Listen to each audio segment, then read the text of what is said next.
बिस्मिल्लाहिर्रहमानिर्रहीम। बानी पीटीआई इमरान खान के हवाले से दो ताज़ा तरीन खबरों के साथ बेनकाब न्यूज़ पर मैं हूं अदीम मिर्जा। तमाम सुनने समझने देखने वाले दोस्तों को एक बार फिर सलाम पेश करता हूं। पहली खबर है कि इमरान खान ने जो सिविल नाफरमानी तारीख चलाने का ऐलान किया था उसे मौखर कर दिया है। इसकी क्या वजह हो सकती है, इस पर बात होगी। दूसरा, नौ मुंतखब सदर है जो अमरीका के डोनाल्ड ट्रंप, उनके मशीर हैं एक रिचर्ड ग्रेनियल, उनके हवाले से बानी पीटीआई इमरान खान के हवाले से पिछले महीने में एक ट्वीट हुआ था कि इन्हें रिलीज कर दें। उस पर भी काफ़ी बात हुई थी। हमारे एक मीडिया हाउस ने उस हवाले से एक खबर चलाई थी, उन पर एक इल्ज़ाम लगाया था या उनकी तारीफ की थी या उनके हवाले से एक बात की थी। उस पर भी काफ़ी ले दे हो, ये काफ़ी तनकीद हुई है। ये क्या तनकीद हुई है और ये रिचर्ड ग्रेनियल कौन है, क्या चाहते हैं, इस पर आज ज़रूर बात होगी गुफ्तगू के आखिर में। और आपसे एक सवाल भी ज़रूर पूछेंगे इस हवाले से। शायद मेरे पास तो इसका जवाब नहीं है, शायद आपके पास कोई ना कोई जवाब हो। देखते रहिए बेनकाब न्यूज़। जिन दोस्तों ने अभी तक हमारा चैनल सब्सक्राइब नहीं किया वो अभी कर लें ताकि आप भी जुड़ जाएं बेनकाब न्यूज़ के साथ।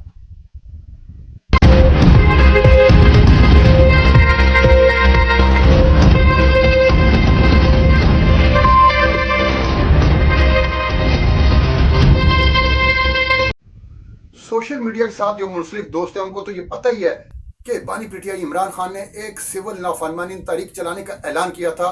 ये सिविल नाफरमानी तारीख क्या थी, उसके ना दो हिस्से थे।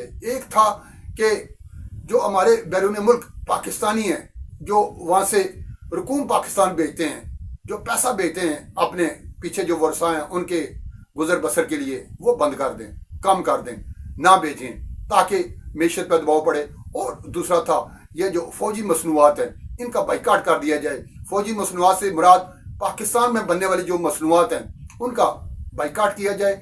इससे भी मैशत पर असर पड़ेगा। और मैशत आपको पता है पाकिस्तान की पहली दगरगू है, बुरे हालात में रहती है मैशत आपकी पाकिस्तान की गुज़श्ता 60-70 साल से। और पिछले दिनों तो इसके हालात बहुत ही ज़्यादा ख़राब थे, यहाँ तक कि पाकिस्तान जो है वो डिफ़ॉल्ट होने लगा था। और ये खबरें भी इसी जो पार्टी है, इसी जमात की तरफ से बहुत ज़्यादा फैलाई गई थी। कभी श्रीलंका के साथ मिलाया जा रहा था, कभी बांग्लादेश के साथ, कभी नेपाल, भूटान और पता नहीं किस किस मुल्क के साथ पाकिस्तान को मिलाया जा रहा था। और इस पर ना ज़मीन आसमान के कलाबे मिलाए जा रहे थे, ढोल बजाए जा रहे थे, भंगड़े डाले जा रहे थे कि पाकिस्तान डिफ़ॉल्ट होने लगा, वाह जी वाह डिफ़ॉल्ट होने लगा। वो अल्लाह की मेहरबानी से पाकिस्तान ने ना डिफ़ॉल्ट होना था ना हुआ। वो तो एक अटेम्प्ट थी जो कि नाकाम हो गई। और उसके बाद फिर जलसे, जुलूस, धरने, तहरीकें, जलाओ, गिराओ, मारो, मार दो। फिर आप ये सिलसिला भी जारी रहा। आपने देखा कि वफाक पे कितनी बार चढ़ाई हुई और ये कभी वहाँ से काफिले आ रहे हैं, कभी वहाँ से काफिले आ रहे हैं, कभी रास्ते बंद हो रहे हैं, कभी क्या हो रहा है। ये भी मैशत को दबाव डालने और जो मुक़्तदर है उसे दबाव में लाने के लिए ये सारे हरबे थे। तमाम हरबे जब नाकाम हो गए तो फिर बानी पीटीआई इमरान खान ने एक फाइनल कॉल दी थी। फाइनल कॉल का वो मैंने पहले ही आपको, जो मेरे परमानेंट सुनने वाले दोस्त हैं उनको पता ही होगा, ये 24 नवंबर की कॉल थी। 22 नवंबर को मैंने एक वीला किया था, उसमें बताया था कि ये जो कॉल है ये भी नाकाम होगी। क्यों, इसके लिए एक सरप्राइज रखा हुआ है इंतजामिया ने, वो सरप्राइज दिया जाएगा। वो शायद बानी पीटीआई को नहीं पता था, शायद उनकी जो एहलियाँ हैं बुशरा बीबी उनको भी नहीं पता था। लेकिन जो बाकी क़यादत है ना, यहाँ पंजाब की जो क़यादत है, केपी की जो क़यादत है, पाकिस्तान में जो मौजूदा क़यादत है जिसमें अबूरी चेयरमैन जो है पाकिस्तान तहरीक-ए-इंसाफ, गौर यूं को भी इसका बैरिस्टर गौर सॉरी उनको भी बखूबी इसका इल्म था। यही वजह है कि ये सब लोग ना उन दिनों वो कंबल ओढ़ के वो सोए रहे 24 नवंबर को, वो वहाँ पर नहीं पहुँचे। एक वहाँ पे आए थे अली अमीन गंडापुर, उनके साथ थी बानी पीटीआई इमरान खान की एहलिया बुशरा बीबी, और वो भी आपको पता है 26 नवंबर की रात वहाँ से चले गए थे। इस तरीके से जो फाइनल कॉल थी वो भी फ्लॉप हो गई। और फिर बानी पीटीआई ने ऐलान किया था आखिरी कार्ड। आखिरी कार्ड लोग पूछ रहे थे कि ये आखिरी कार्ड क्या हो सकता है। उन्होंने कहा था ये आखिरी कार्ड मेरे पास है, तुर्क का पत्ता, ये मैं अभी बताऊंगा नहीं, अभी खेलूंगा नहीं, लेकिन मेरे पास है। लेकिन उन्हें खेलना शुरू कर दिया था। इसमें भी मैंने एक वीला किया था और अपने दोस्तों को बता दिया था, पेशगी बता दिया था कि ये क्या है। वो था मैशत पे कारी ज़र्ब लगाना। मैशत पे कारी ज़र्ब लगाने के लिए यही दो तरीके थे। एक था कि जनाब अब पैसा नहीं आएगा पाकिस्तान, क्योंकि तारकीन वतन जो है ना, बैरून ओवरसीज पाकिस्तानीज, इमरान खान और उसकी पार्टी ये समझती है कि ये سارے میں مرشد ہوں، یہ سارے میرے مرید ہیں، جو میں انہیں حکم دوں گا وہ وہی کریں گے۔ اور ہوا اس کے برعکس، نومبر کے مہینے کی جو تفصیلات ظاہر ہے نا، وہ گزشتہ جو مالی سال ہے اس سے زیادہ تھی۔ اور ایک اور انہوں نے کیا تھا جو پاکستانی مصنوعات ہے اس کا بائیکاٹ کرنا ہے۔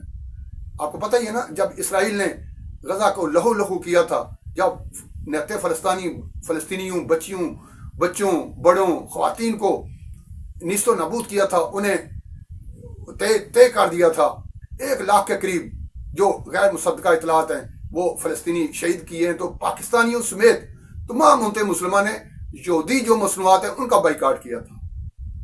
اس کا بدلہ لینے کے لیے اب پاکستانی مصنوعات کا بائیکاٹ وایا بانی P T I Imran Khan, اور بعض لوگ تو بانی پی ٹی آئی کو بھی یہ انہی کا پروڈکٹ قرار دیتے ہیں کہ یہ انہی کے اشاروں پہ۔ آپ کو پتہ ہی ہے کہ لندن میں جو میئر لندن کے جو الیکشن ہوئے تھے وہ پاکستانی نژاد جو محمد صادق تھے ان کا ساتھ دینے کے بجائے انہوں نے یہودی لابی کا جو وہاں پہ امیدوار تھا ان کا ساتھ دیا تھا عمران خان نے وہاں پہ۔ یہ تو ایک پرانی کہانی ہے، ایک ویسے ہی برسرہ وہ آ گیا، تذکرہ ان کا آ گیا تو میں نے کر دیا۔ بات یہ ہے کہ یہ جو سول نافرمانی کی تحریک چلانے کا جو اعلان کیا تھا نا، وہ جو آخری کارڈ تھا اس کا پہلا حصہ تھا۔ دوسرا حصہ تھا کہ ترسیلات زر، جو کہ جیسے میں نے بتایا کہ اوورسیز پاکستانی نہیں بھیجیں گے، معیشت تباہ ہوگی۔ جب مصنوعات کا بائیکاٹ ہوگا، پاکستانی مصنوعات ہیں ہی ساری، یہ وہ کہتے ہیں کیا پدی کا تھوڑی سی جو ہیں آپ کی مصنوعات ان کا بھی بائیکاٹ، پاکستانی ہی نہ خریدیں، باقی دنیا کو نہیں، پاکستانی ہی نہ خریدیں۔ اور پھر ویلا بھی شروع کر دیا تھا، آپ کو پتہ ہی ہے سوشل میڈیا پہ کہ تباہ ہو گیا جی فلاں چیز، جو مصنوعات جو تھی وہ تباہ ہو گئیں، وہ یہ نا ہاتھ جوڑ دیا انہوں نے، وہ معافیا مانگنے لگے، جیسا ان کا ایک طریقہ واردات ہے۔ انہوں نے پتہ نہیں معافیا مانگی کہ نہیں مانگی۔ البتہ بانی P T I Imran Khan کی جانب سے کل ایک ٹویٹ نظر آیا جس میں انہوں نے کہا جی یہ جو سول نافرمانی کی تاریخ ہے اسے فی الحال ہم مؤخر کر رہے ہیں۔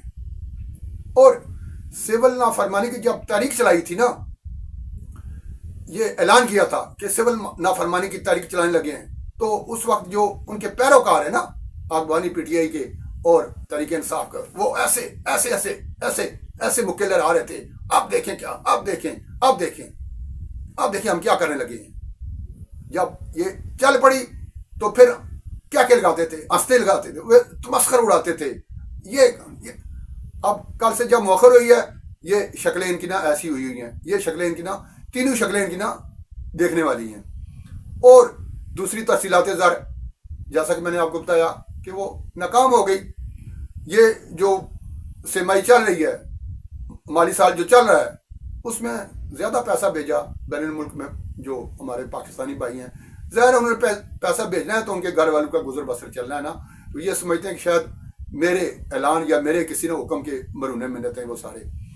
اور دوسری جو بات اس حوالے سے بانی پی ٹی آئی کے حوالے سے جو میں نے آپ کی گفتگو کے آغاز میں جس کا تذکرہ کیا تھا، وہ ہے مشیر ہیں نو منتخب صدر امریکی جو ہیں ڈونلڈ ٹرمپ، ان کے رچرڈ گرینیل، انہوں نے گزشتہ ماہ 26 نومبر کو ایک ٹویٹ کیا تھا کہ ریلیز کیا جائے، ہماری پروڈکٹ ہے اسے ریلیز کیا جائے عمران خان کو، جیسے کوئی شکیل افریدی کے لیے بھی کہتے رہتے ہیں۔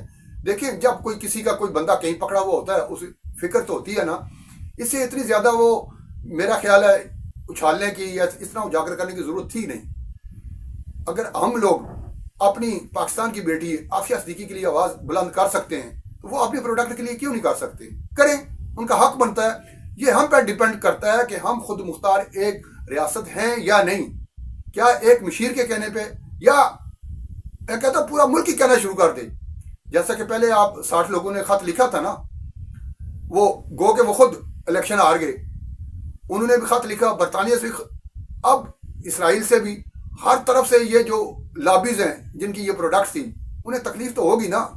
وہ سمجھ رہے تھے شاید یہ نا کوئی آنکھ مچولی کا کھیل ہے، یہ 2-4 دن کا کھیل، جب انہوں نے دیکھا یار سال، سوا سال، 1.5 سال ہو گیا یار، یہ چھوڑنے کو تیار ہی نہیں ہے، تو اب ان کی نا چیخیں بھی نکلنی شروع ہوئی ہیں۔ یہ بیسیکلی چیخیں جنہیں آپ کہہ رہے ہیں نا شاید کوئی پریشر ہے، کوئی حکم ہے، کوئی دباؤ، نہیں، ایسی کوئی چیز نہیں ہے۔ ہم وہ پاکستانی قوم ہیں جنہیں امریکہ نے لالچ دیا تھا، اتنے ڈالر لے لو، یہ ایٹمی دھماکے نہ کرو، لیکن ہم نے ایٹمی دھماکے کیے تھے۔ اور شکیل افریدی ان کی پروڈکٹ ہے، ہماری قید میں ہے، ہماری جیلوں میں ہے، कितना वो एड़ी चोटी का जोर लगा चुके हैं, वो नहीं गया ना। इस तरीके से उनकी किसी फरमाइश पे, उनकी किसी हदायत पे, इनकी किसी हुक्म पे, इसको आप ना उनका चीखना चिल्लाना आप कह सकते हैं, चीखते चिल्लाते रहें। और जैसा कि मैंने गुफ्तगू के आगाज़ में आपसे कहा था कि आपसे एक सवाल करूंगा कि ये जो कभी अमेरिका से, कभी बरतानिया से, कभी इसराइल से फरमाइशें आती हैं, भाई लीडर वो हमारे हैं, क्रिकेटर हमारे हैं, बतौर क्रिकेटर वो हमारे हीरो थे, अगर उनसे कोई गलत काम हुआ है, अगर उन पर कोई इल्ज़ाम है, अगर उसकी कोई तफ्तीश हो रही है, अगर उन पर फर्द जुर्म आयद हुई हैं, तो ये हमारा इंटरनल मामला है ना, हम इसको खुद निमट लेंगे। हमारे सियासतदान जेलों में जाते रहते हैं, आते रहते हैं। नवाज शरीफ ने भी जेलें भुगती हैं, नवाज शरीफ की पार्टी के ने भी जेलें भुगती हैं। बेनज़ीर शहीद, जुल्फ़िकार अली भुट्टो शहीद, आसफ जरदारी, पाकिस्तान पीपल्स पार्टी के दीगर लोग, नवाबजादा नसरुल्लाह, कितने लोग हैं जिन्होंने जेलें काटी हैं। अगर इमरान खान जेल चले गए हैं तो उसमें ऐसी कौन सी उस्ताद आ पड़ी है, कौन सी इतनी बड़ी आफत है कि पूरा यूरोप, अमेरिका, इसराइल सब चीखें निकल रही हैं। आप भी सोचें, मैं तो सोचता ही रहता हूँ।